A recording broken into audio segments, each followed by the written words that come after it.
Order! Order! You are an incorrigible delinquent at times. Behave yourself, man!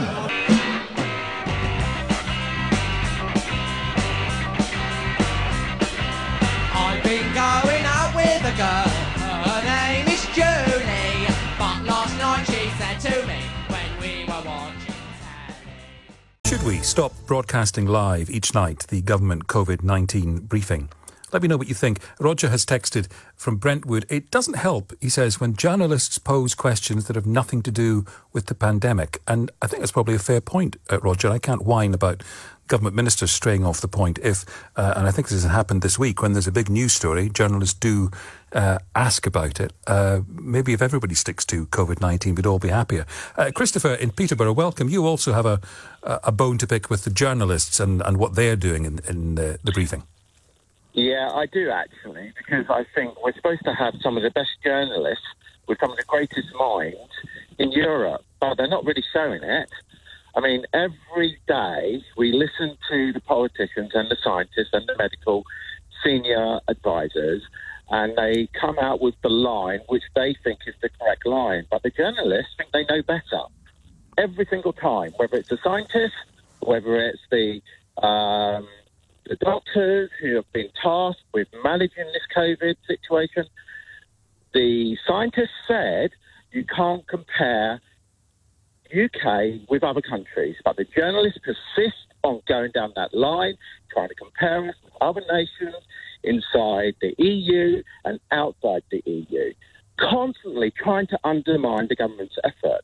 When it came to PPE, everybody knew but it wasn't the government's fault, but there wasn't PPE in the country. Really? Everybody knew that at the time. Really? We had what we had. Well, I think so. We had what we had.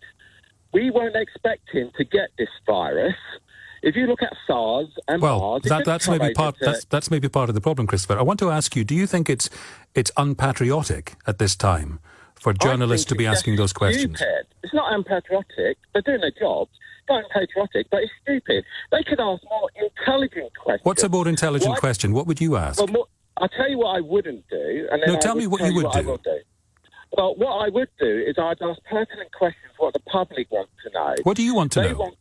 I'll tell you what I would like to know. I'd like to know when it is that we are likely to see the next vaccine come about. That's been asked.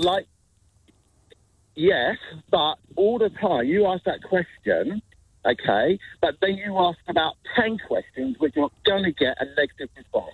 Well, I can tell you, Christopher, when that question has been asked, Christopher, the answer has come back, and I completely understand why the answer is along these lines. It's that, we don't know. We're working very hard. Here are the parameters. Here are the difficulties. So the question has been asked. What else do you want to ask? What about in terms of the doctors and the nurses inside the hospital? They are at risk. What I'd like to know is how the government is actually going to protect them. That's been asked. Yes, but again, it's been asked in a negative fashion, as if it's the government's fault. Well, Christopher, I don't know what's the government's fault and what's not, but the government has a responsibility in all of the areas you've talked about. And it's perfectly legitimate, in my view, for journalists to say, are you doing your jobs properly? During this crisis, if you can put it in perspective, if we'd had this kind of questioning all of the time, we made so many mistakes in the Second World War. This is not a war, Christopher. I don't care what you've been told. This is not a war. Well, what did the government say?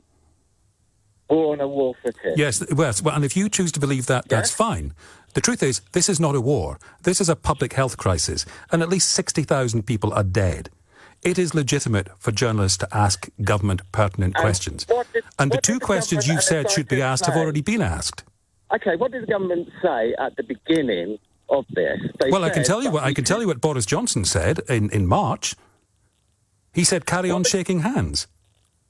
What the government said at the beginning is they said there could be 600,000 people die if we did nothing. If we did nothing. No, if we did nothing. Exactly. If we did nothing. The government did do something, and the scientists did something, and the doctors did something. And 60,000 people are dead. Yeah, but are you saying that's the government's fault? I'm saying the government's got questions to answer, And No, I'm asking, is it the government's fault? of course the government has responsibility for it. Are you saying the government has no responsibility? You're saying the government is blameless. You're saying the government is blameless, Christopher. No, what I'm saying is the government is doing the best job it can do in the situation they find themselves in, just like the scientists are, just like the nurses are, just like the doctors are. And where have the scientists gone, Christopher? Do you wonder why they're not appearing at the news conference anymore? Well, I know why they're not appearing at these conferences anymore, because you try to split the scientists from the government, and in the end it becomes untenable for the scientists, because they don't agree with the government. One junior minister brings rank when all of the government ministers said, no, actually it's our responsibility, we take responsibility, at the end of the day, the buck stops with us.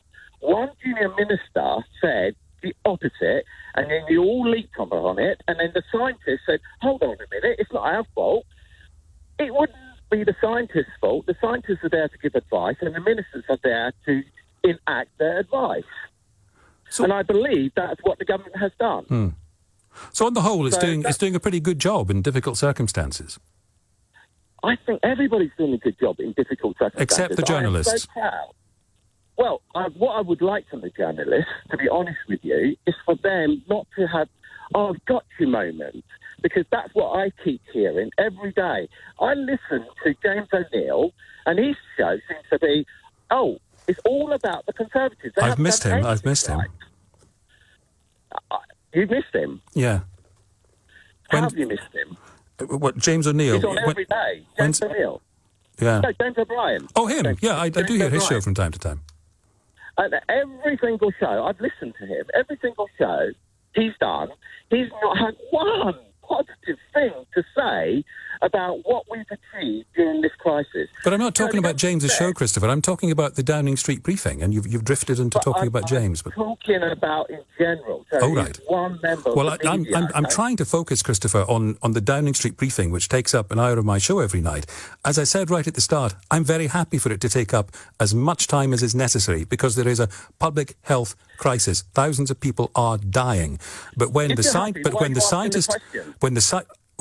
I'm happy to take public health messages, but when we get kicking the opposition, when the scientists have disappeared, when the government starts talking about potholes, that's not on topic. So when you talked about Mr. Dominic Cummings for over a week, was that acceptable?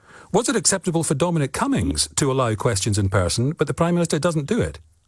I tell you what is acceptable. I think Dominic Cummings made a personal decision to go and isolate his son and his wife in one location where he felt his son would be safe if they both took down very ill. And then went for a drive to test his eyesight. Christopher, I admire your ability. I admire your ability to swallow the government line and everything, but I really think in a democracy we need to ask a few questions, don't you? We need to ask a few questions. What about the thousands of people who went to the beach? The thousands of people who went to the beach? Yes, thousands of people went to the beach. Yeah, Christopher, they're not running the country. They're not running the country, I'm afraid. My point is, you can't say one thing. There's no need to shout, Christopher. Christopher, please don't shout. Okay, you can't say one thing for one person and then say, but it's perfectly okay for the rest of the citizens to do it. And by the way, this was before Dominic Cummings took his son up to his family's estate. Yes. And bearing in mind, he isolated himself up there, but he took so much stick over it. Christopher, do you know what? I'd love to see you at the Downing Street briefing, because I think you toe this line more convincingly than anyone. Thank you very much. Good to hear from you. Enoch in Fishguard, you're on the radio. What are you going to tell me? Good morning. A couple of points to make on this story, if that's okay, Nick. Go ahead. Firstly, if you excuse the pun, the illegal small boat crossings in the Channel are a drop in the ocean. Currently, we have somewhere between 300,000 and 600,000 people coming, in quotation marks, legally into this country. Right. And the Conservative government is facilitating that. Now, we actually know for a fact that the British people don't want this. How do we know that? I'll explain. There was a very good survey carried out by a lady called Laura Towler, who works for a group called Patriotic Alternative. And they did I mean, as soon as I hear Patriotic Alternative, I'm just wondering if it's a little skewed, this research.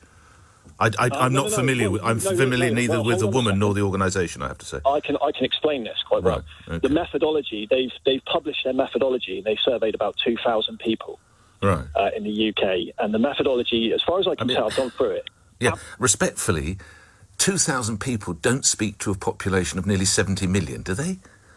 Yes, of course. I mean, they surveys get thrown. Surveys and results like this get thrown around all the time.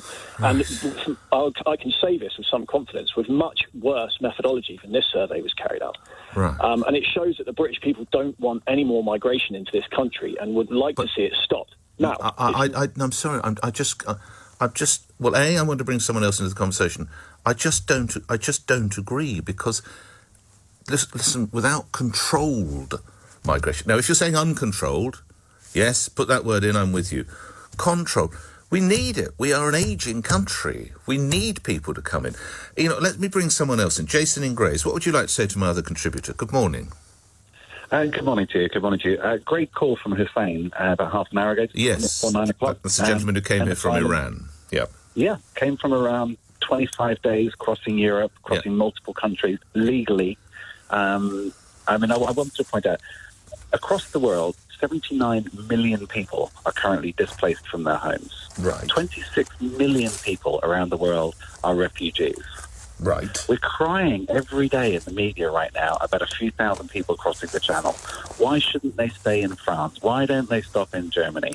And you echoed that point, is shouldn't they stop in the first safe country they get to? That's not actually accurate. And the United Nations rules from 1951, enforced and reinforced by United Kingdom judges under UK sovereign law that we signed up to, they've said that these people crossing the Channel are legal migrants, not illegal.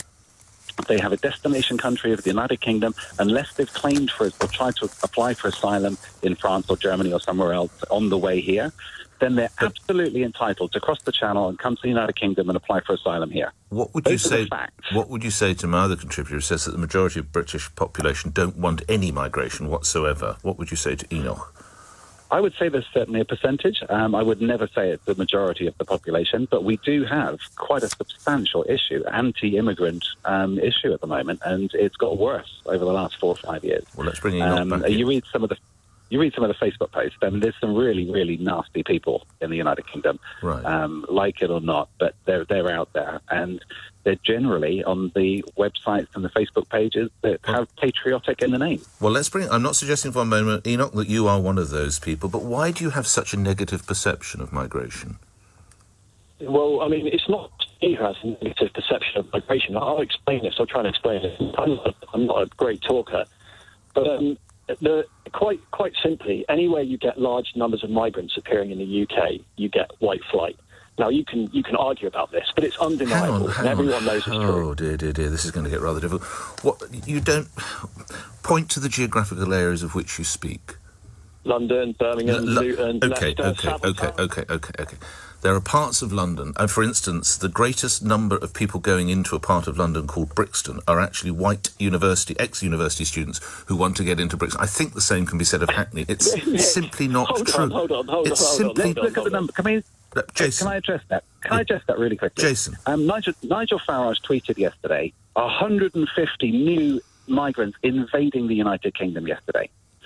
150 people. If that happened every single day, 7 days a week, every single month for 10 years, the United Kingdom population would increase by 0.009%. Right. We're not being overrun. It's not an invasion. It's a media populist, disgusting, frankly, abuse of these poor people who are trying to cross the Channel. Let's bring Enoch back in. Enoch? Absolutely outrageous claim. Firstly, he's just backing up what I'm saying. I've told you the illegal crossings in the Channel, these invaders in the Channel, are a drop in the ocean.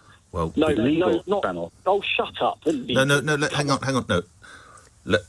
Enoch, by the way, Enoch, you don't have to answer this question. I'm just intrigued. Is that your real first name? No. Right. Why do you find it necessary to not use your real first name? I don't know. Probably because some of the things I say are a little bit spicy, maybe. Well, I'll regulate that. But anyway, I'd ask you not to ask people to shut up. We don't really talk to each other like that. So address the point you make, but imagine that you are actually face-to-face rather than just sort of shouting at each other down the phone. What is it that you want to challenge Jason on? Enoch. Would you give me your real name? I mean, you don't have to, but would you do it? What, after the show or right now on air? Right now. It's Natty the Groiper. It's Natty. Oh, right. OK, I'd rather use Natty. I don't get the last bit. All right. Natty, what would you like to challenge Jason on? He's a subversive traitor. This idea that we can just carry on pumping people into the country is ridiculous. It's unsustainable. We're going to be a minority by 2066. Whoa, who's we? Hang on a second. Who's we are going to be a minority? The indigenous British people of the United Kingdom. Right. Okay. Let's bring Jason back in. There is, by the way, the clue is in my last name, and that I'm fairly relaxed about migration. Jason, how would you address that? I'd say that's kind of a hard argument to discuss. But I mean, what we're looking at, we're talking about human beings. Right, there's billions of us all over the world. The United Kingdom, we've actually built on about 12% of the United Kingdom. 12%. We have more land allocated to golf courses than we do for housing. We have plenty of space. We're not being overrun. The figures that I just gave you, 150 people entering the country every day for 10 years, would increase the population by 0.009%. You do agree migration should be controlled, don't you? Or are you come one, come all? You're happy with uncontrolled? Uncontrolled? We're not talking about uncontrolled migration. Well, I mean, these people landing on the beach in Kent. No, hold on, my friend. People landing on the beach in Kent is uncontrolled. You're in favour right now, Nick? Yeah. Right now, Nick, 65 million Brits can get on ferries and they can go to the European Union. Right. Okay. Because we have freedom of movement. But 65 million British people don't do that. No. Because it's just it's uncontrolled migration. But people don't do that because it's uncontrolled. Just to support We're not what all Nat leaving. is saying, you do believe in controls, don't you? We have visas that the Home Office issue every year. Right. More than half of immigration into the United legal immigration through visa requirements and from the EU. All right. More than half of immigrants working and living in the United Kingdom are not even from the European Union. All right, let's get Natty back in. Natty, I don't understand why you don't even want controlled immigration. Well, I mean, first, let's just note that your other guest couldn't even answer the question. Do you understand now why I call him subversive and traitor? Well, again, you see, I'd rather we just sort of spoke in okay, polite terms. I'll move on. Yeah, all right. Okay. Yeah. Sorry, what was your question, Nick? Surely you agree in controlled immigration. Control, if you had real control, the kind of controls that the British people wanted, you would probably have a migration figure of about 5,000 a year. Anything else is unacceptable. Hold on, you've just closed down the university sector because I don't care. I don't care. It's worth billions. No, my friend, it's worth billions to the economy in tax revenue. I'll tell you what it's not worth. No. You can say it's worth billions to the economy. It Hold is. on, Nick. I'll tell you what it's not worth, Nick. Go on. It is not worth the collapse of our history, our culture, and the rights and the homeland of our people. It's not worth that. All right. Okay. Strong views. My thanks to Jason and to Natty. Hopefully we've had a fair exchange. Apologies to anyone who feels offended by any of the language, particularly perhaps the way one of the callers chose to speak to the other. We'll move on now. Well, to Devon now. Caroline is there to tell us how she feels about trusting the people that have presided over the worst excess death rate in Europe with our children's safety come September. Caroline, what do you want to say? OK, well, I have 5 children. Some of them are older now, but the younger ones are definitely going back to university next month. And if I had young primary school-age children, they would definitely be going back as well. And what do you draw on for your confidence that their safety is as high as it can be, as high as it could be? I think the stats, I listened to that Professor David Spiegelhofer from Cambridge University. He's come up with some very good articles over the whole emergency.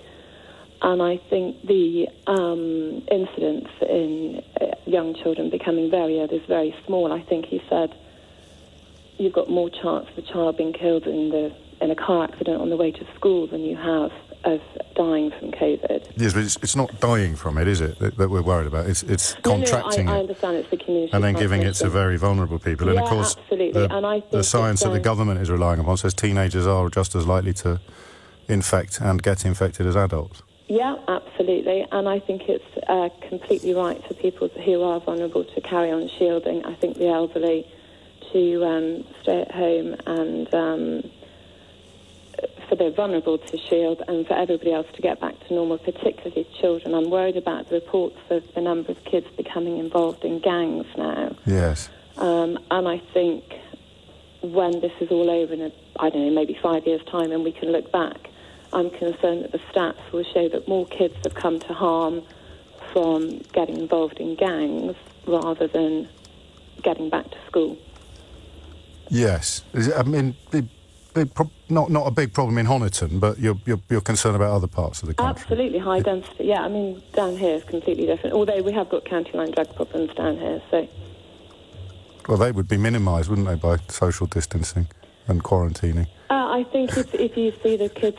So, I mean, I guess what I'm pointing out is you're not worried about your own children joining gangs. That's not why you want them to go back to school. So why is it... I just think the children need to get back for their education, their social skills, and... Yes, but everybody thinks that. I guess what I'm jealous of is your faith in the people telling us that it's safe, because they're the same people that put a protective ring around care homes, promised us a test and trace app would be world-beating and in place by June, and have presided over the worst excess death rate in Europe. So I guess I just want a little bit of whatever you're on.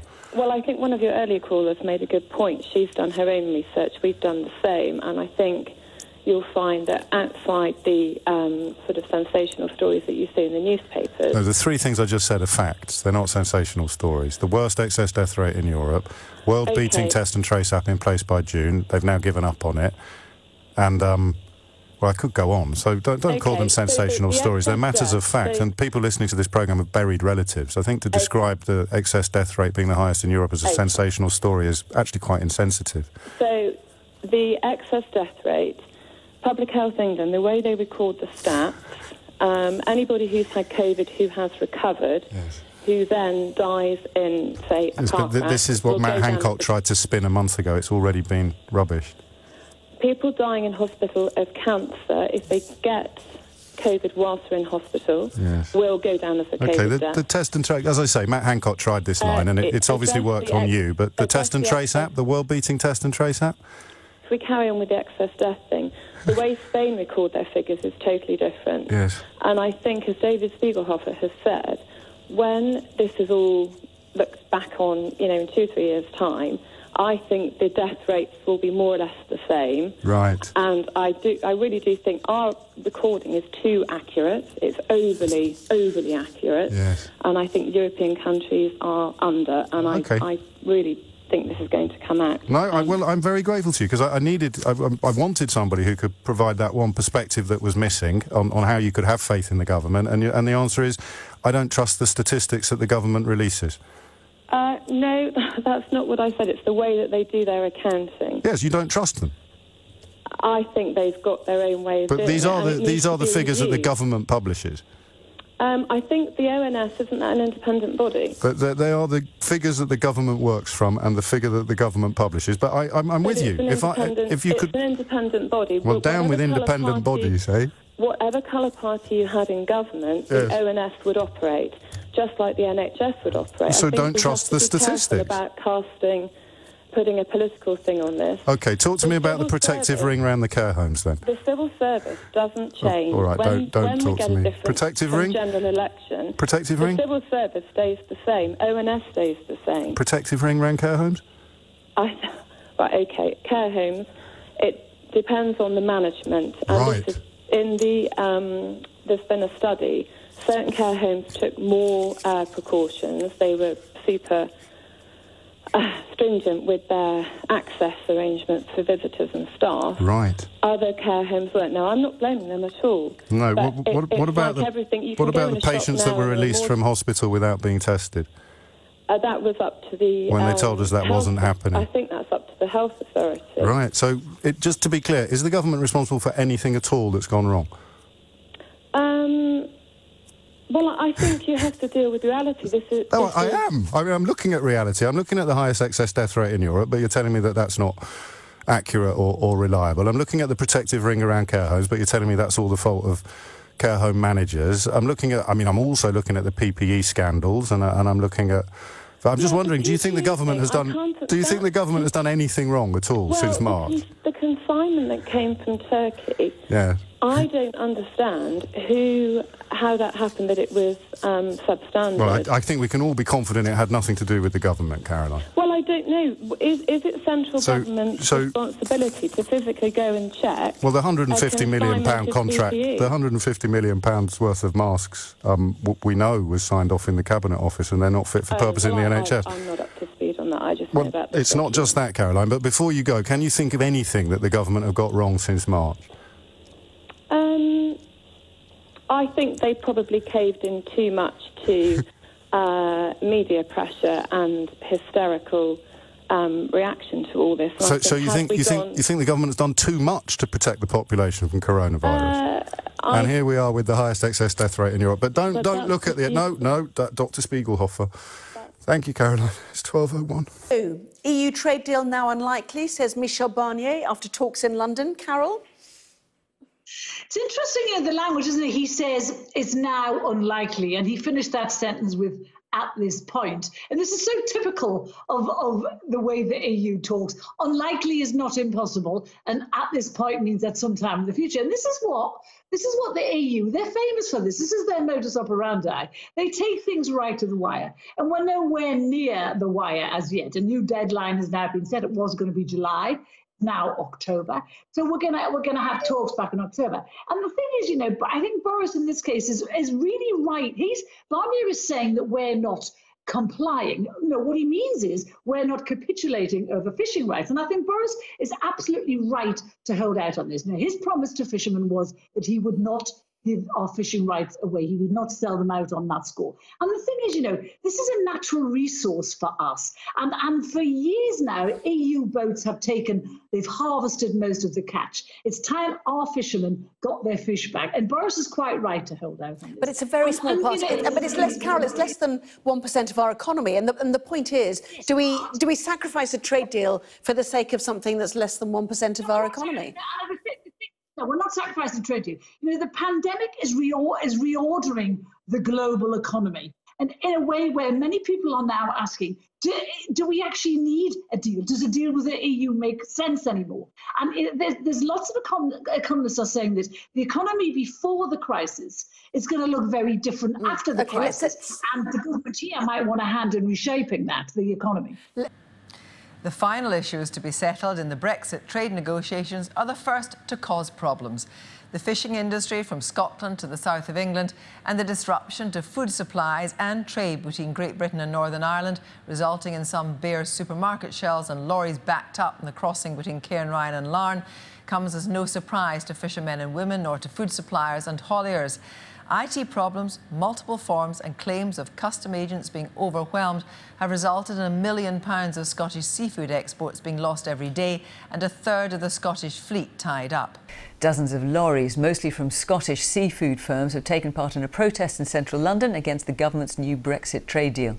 Many companies have complained the new deal has resulted in delays to their fresh produce getting to markets in Europe. The economy shrank 20.4% compared with the first 3 months of the year. It is the biggest slump on record between April and June. It is the worst in the G7. And while some of it was clearly absolutely unavoidable, quite how? I mean, you think back not that long ago when they were inflating those balloons of patriotic pride. Fifth largest economy in the world. We can do this. We won 2 world wars and 1 World Cup. And the idea that we've done worse than every other country is a mystery that we will seek to solve. So why do you think that is? And then alongside that, and continue just to ask how the recession is going to affect you. And I know the last caller touched a lot of people, but that is going to be a common experience, And it's been a long time since we mapped the impacts of austerity, when we spoke to people who were starving. We spoke to people who were choosing between eating and heating. And unfortunately, you need only look at some of the coverage of the dinghies in the English Channel to realise how easy it is to persuade humans to hate other humans, or at least to feel no compassion for them. The latest YouGov polling is pretty grim reading for a Christian country. 22 minutes after 11. Nick is in Croydon. Nick, how has the recession affected you? Hello, James. I hope you're well. What I think, it's far too early to make comparisons, direct comparisons, analysed comparisons between countries. We need to go through the full economic cycle and then analyse exactly what had happened. Right. And we can't do that on one set of published data. That'll be revised. We don't know that the other D7 countries calculated their GDPs equivalent to. So what would you do with the statistics today? Would you not report them at all? No, we need to report it. We need to mark it. We need to recognise it, but to condemn governments on the basis of it, I think is entirely wrong. So you may be right on this. Yeah. You may turn out right on this, but we don't know that right now. So I think it's hugely unfair of you, James, to actually do so. Okay. I mean, registered. How would you report the fact that we've done worse than every other country in the G7 and every other country in Europe when it comes to the excess deaths in the economy, apart from saying the numbers might change at some unspecified point in the future? I think I'd simply say that, because that's. But that makes a mockery of almost everything. Because let me tell you why, Nick, with respect. Yeah, carry on. Okay, now we've reached the point where the numbers have changed, and now it suits your political position, right? And I say to you, yes, but the numbers might change again, so we shouldn't really be making any comparisons or drawing any conclusions. I hope I'd then say fair point, James. Because why don't you just say it now? Well, I am saying it now. We don't know. So all we can analyse are the numbers we've got, and if we allow the argument that we shouldn't analyse the numbers we've got because the numbers might change, then that means we never analyse the numbers. Nick, come on, mate, you can see that. No, sorry. We don't know definitively what the reasons for the numbers are. We know what the numbers we do. Are, they count household spending. They count retail. They count factory and construction output. They count corpses. We do know. We know 2 and 2 equals 4. We don't know what's caused exactly the reasons for ours to fall by. Which is why I'm asking today. That's what I'm saying today. I'm saying why have we done so much? Why have we done so much worse than everyone else? We don't know, for example, that France, for example, calculates the numbers in exactly the same way we do. We need to analyse that. So therefore, it is fair comment saying this is a snapshot. I can see that you're not going to acknowledge that if we say don't analyse the numbers because the numbers might change, then you never analyse the numbers. That's fine. Would you suggest a date on which it would be okay to suggest that having the worst record in the world is worthy of comment and probably the responsibility of the people in charge? I don't think I am saying that, but we're not the worst in the world. We are the worst, apparently, in the G7, which is... So when do you think it would be fair to suggest that the people in charge might have had something to do with that? When we have had a chance to properly analyse the numbers, not only from us... Monday? But also from the other... Or 2025? Well, when do you think that might be? Oh, come on, that is a specious argument. It's your argument. No. I completely agree with you. It's ridiculous, but it's not mine. So when do you think that would be a good time? 2022? Are you telling me... June of next year. Phoning in to say off the cuff when a proper time to analyse the... I am absolutely expecting you to back up what you've said on the radio with something evidential or substantive. Yeah, sorry, mate. I think you might have phoned the wrong show by accident. That's all I ever do. So when will it be a good idea to look at our performance and apportion some of the responsibility for it to the people who are actually in charge? When would you lift the moratorium on international comparisons, Nick? When we have the data available to properly analyse it. Now, and when do you think that will be? Because I think we've already got it. Because we rely upon the Office of National Statistics. We rely upon... Excuse me. The measure of bless you, of gross domestic product. So I think we both know the answer that you're not saying out loud. I think you think the international comparisons will be justified when we look good. Question. Can I answer? Well, you're not answering. You just took offence at being asked. Give us a chance. Go on then. When? When do you think we can do it? It won't be any sooner until the end of one annual economic cycle at least. So if you're January 2021. If you're that's not a one annual economic cycle. That'll be about 6 months. So I think the earliest... Well, the economic cycle, this is 2 quarters, so it goes back to January 2020. Annual.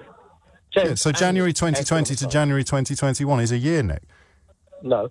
No, I promise you it is. No, this is a bridge I'm going to die on, Nick. January 2020 to January 2021 is a year.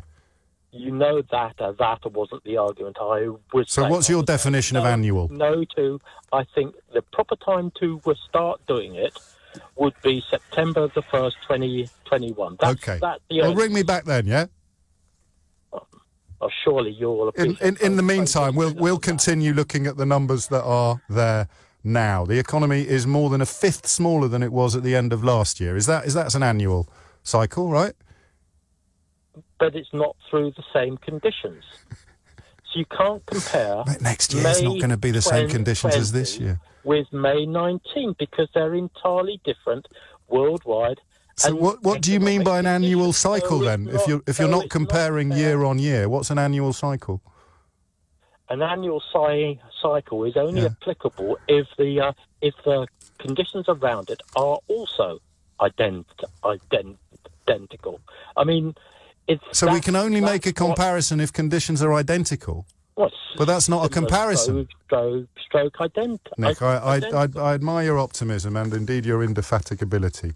But my goodness me, what a heap of nonsense. It's 29 minutes after 11. We'll talk in September of 2021 about the economic figures released today, looking back at the last 6 months, Nick. I look forward to it, mate, seriously. We'll reserve you a seat by the fire. In the meantime, if you can answer the question of why we've done so much worse than every other country in the G7, according to the only available statistics and figures, which are arrived at by, wait for it, counting, then the number you need is 0345 6060 973. Scott has called from Tower Hamlets to talk about this Rule Britannia Land of Hope and Glory thing. Hello, Scott. Hello, how are you? I'm fine, thanks, yes. You think they should keep these songs on? Well, what I think is... essentially, is that people should cancel their TV licences, because this is an outrageous example of a group of people who run the BBC, our civil service, all of these instruments of government. And it doesn't matter how many times we vote, how many times we win referendums or elections, it never changes. And the hard rain that Dominic Cummings has promised can't come soon enough to these groups of people. Cancel your TV licences.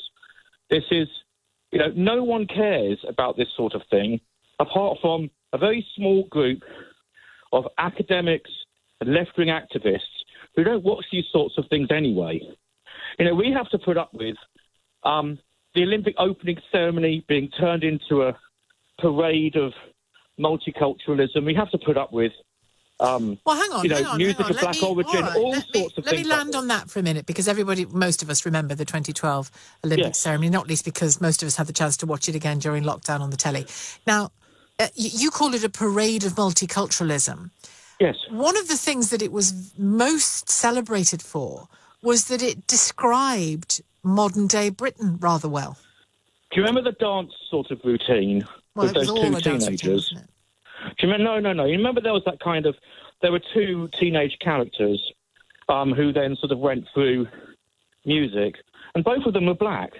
Now, people in Britain are incredibly tolerant of and celebrate multiculturalism. However, it's just becoming to the it's now so far that it's actually seeking to exclude but Scott, people who are not black. But Scott, in a performance that lasted, I think, 2.5 hours. Yes. And involved on the stage itself, so the ground rather than the stage. There were two teenagers. Hang on. Romance, no, hang on. Yeah, but hang on. Let me finish the point. Yeah. The numbers of people involved in that performance. But the two stars. And you're a bit antagonised by the fact that two of them were black. The whole the two stars of the performance. Okay, the two teenage stars of the performance, the girl and her love interest, the boy, were both black. So, and it wouldn't normally matter if it wasn't part of a pattern. And multiculturalism means including it means the including of English white culture too. And what's happening now is it's no longer just multiculturalism where it's all everyone, white people and black people. Now it's just in the interests of the minority. It's only serving the interests of the minority. I think that's a strange. It's a strange two individuals to focus on in a performance. But of they many. were the stars of the show for about half an hour. But that's just one example. Let's not dwell on that. I think you'll find the Queen and James Bond were the star of the show, and they were both white. What about the music of black origin and all this sort of thing? Those awards. There's all sorts of examples where you've got awards and things like this which discriminate against people who are not black. Can I ask you whether you accept? Can I ask you whether you accept that where there is a majority culture that has sometimes, certainly not always, excluded minorities, right? Where that exists. Well, so how far back do we have to go? Hang on. Well, just think of your own life. You choose. Doesn't matter. It's there. You know it's there. Do you accept that if minorities who are excluded are newly included, that therefore certain members of the majority must make space for that? Well, there's making space, and then there's actually leaving the room. The trouble is what's happening. So you're not seeing white faces anywhere. Well, if you watch the news, or you watch every single news presenter, more or less, about 85%, if you look at all the news channels, the news readers, the journalists, more often than not, they are black or brown. And, the weatherman is reduced to being the sole white male in the room. And it's just getting ridiculous. So I disagree with you, but you're counting, are you? You're counting, are you? I am counting, yeah. Why? And I think everyone is counting. Everyone sitting at home is watching this. But why are you counting? That everyone should cancel their TV licence, cancel your television licences today. Why? But why? Because the BBC, well, it no longer has any decent programming anyway, and it's actually part of this organisation which is actually seeking to undermine every aspect of this country's culture, history and traditions. And, we keep voting for something else. The people keep on voting for something else who love their country, and they're not getting it. And they're not getting it because of this group of people that they even control things like Public Health England, determined to embarrass the government. They control all these organisations, the Home Office, the Border Force. Who do? Of it is run. Who do? Yeah, who controls all these organisations? Common Purpose. Okay, which many people are part of. I'm going to leave that. I'm going to leave you now. I mean, I have given you a good old shout there, Scott, with your, to give me your views on all of that. But the idea that this centrally controlled world that we live in, I mean, frankly, given what we've seen over COVID, would that it were true sometimes that there was some centralised control of events? No obvious recent evidence that there actually is, sadly. No masks, no social distancing. No trust in the science or current government advice. Thousands filled London's Trafalgar Square, some denying the very existence of a virus which has killed more than 40,000 people in the UK, others protesting the lockdown and the way our leaders have handled it. Lynn Sweeney has brought along her granddaughter Addison, who she wants back at school as soon as possible. We think that the kids should get back to some normality. Don't like the idea of this no contact, sitting, social distancing in school, the masks. I think it's a control thing. Yeah, I don't believe it's got anything to do with health. That's my personal opinion. Yeah. Has anything given you pause over these past 4 months that maybe it's a good idea to social distance and wear masks when you see the number of deaths, for example? No, because I don't believe the figures we're being given are correct. A little further into the crowd, a targeted chant. Take off your masks. This lady tried to take our cameramans off herself.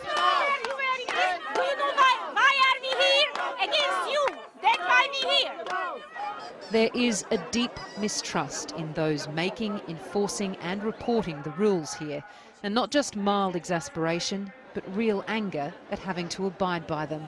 And the more people who feel this way, the harder it will be for governments to keep the public on side when they need to most.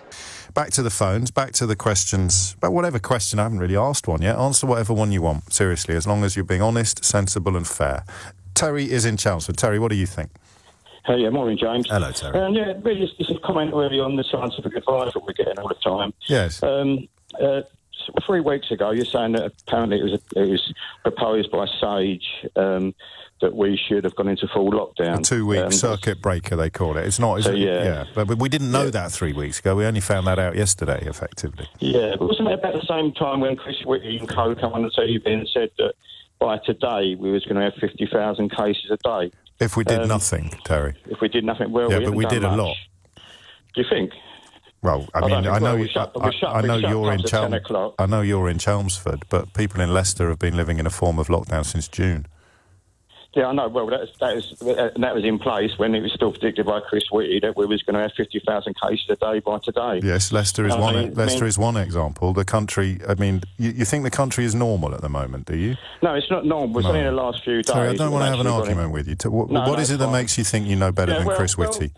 No, I don't. It's just that, I mean, I think that at some point you've got to start questioning scientific advice a little bit. And that's why I'm asking what makes you think you know better than Chris Whitty. I could give you one example, first of all. If you would. Boris Johnson being advised to go into hospitals and shaking hands with everybody he met without wearing a mask. No one advised him to do that. Well, he did it. It must have had advice somewhere. No one advised him to do that. Again, I find that we're talking over each other because you've said something that is, at best silly and at worst dishonest, so I have to correct it. Nobody advised Boris Johnson to go into hospitals and shake hands with infected people without wearing a mask, Terry. So that we'll park that. We'll park that and we'll go back to the question of what makes you think you know better than Chris Whitty. Because so far you've not said anything that's even vaguely true. Okay. The advice on not wearing masks. Whose advice? Day one. Sorry? Whose advice? SAGE's. They've constantly come on the TV where they felt it was but more again, you see, we don't know that because at the time they said they were following the science. But as I explained at the top of the show this morning, I don't think they were. I think they were following the stockpiles. And Sadiq Khan certainly was calling for the wearing of any form of face covering on public transport long before the Westminster government did. So again, in the idea of where we are now and your sense that Chris Whitty is not to be trusted because he described some weeks ago what would happen if we didn't put any more measures in place, and then we did put measures in place. We brought in the rule of 6, we brought in the 10 p.m. curfew, we brought in the household mixing rules, we brought in the rule of 6 outdoors, and the argument would be if we hadn't done those things, then the numbers you mention, if you're remembering them accurately, would have been in play, but we did do those things so those numbers aren't in play. Where do you, if you don't mind telling me, where are your kind of inspirations or sources for thinking that Chris Whitty is not to be trusted? Well, it's a bit unfair to say just Chris Whitty, just him. Well, that's what you rang in to tell me, Terry. Well, yeah, it's just a base. Yeah, well, it is. Well, what I'm thinking. So where are we getting it from, mate? At the time, when this advised to go into this lockdown 2 weeks ago, 3 weeks. 3 weeks. Sorry, I would have think that was more on the assumption that if their thinking was we were going to get 50,000 cases a day. No, you see, again, I can only do this twice because there's lots of other people waiting to talk to me. Yeah. The 2-week circuit breaker was designed to do something completely different from what today's measures are designed to do. The 2-week circuit breaker, because of the 2-week incubation period, would have allowed everybody infected who was symptomatic to stay out of circulation until the virus had passed through their system. So what we're looking at today, and I can tell from your voice that none of this is landing, is it? It is. All right, go on then. I'm prepared to listen to anyone. Just one or two very quick points. Well, just one. No, just one, because it's 10:44. What has happened with the antibody testing, the game changer? Well, it's not. I don't think antibody testing is the game changer because, as we've learnt today from America, there are now recorded cases of people being reinfected, even though they'd had it before. But I think you probably mean that is it the antigen testing, where you can get a fairly clear idea on whether people have it or not. And the short answer to that is, mate, they've spent 10 billion quid on something that we learned yesterday they don't even think is working. Well, there you have it. It's not a fight, Terry. It's not a competition. It's not a debate. I know we've spent the last 4 years at loggerheads with everybody, but as I've pointed out a few times today, the people who told you that economic damage was a price worth paying for Brexit don't consider economic damage to be a price worth paying to keep you alive. And you have to make of that what you will. And at some point, everyone's going to have to climb down from this mountain. And when you do, I promise, I'll be waiting at the bottom with a nice cup of tea.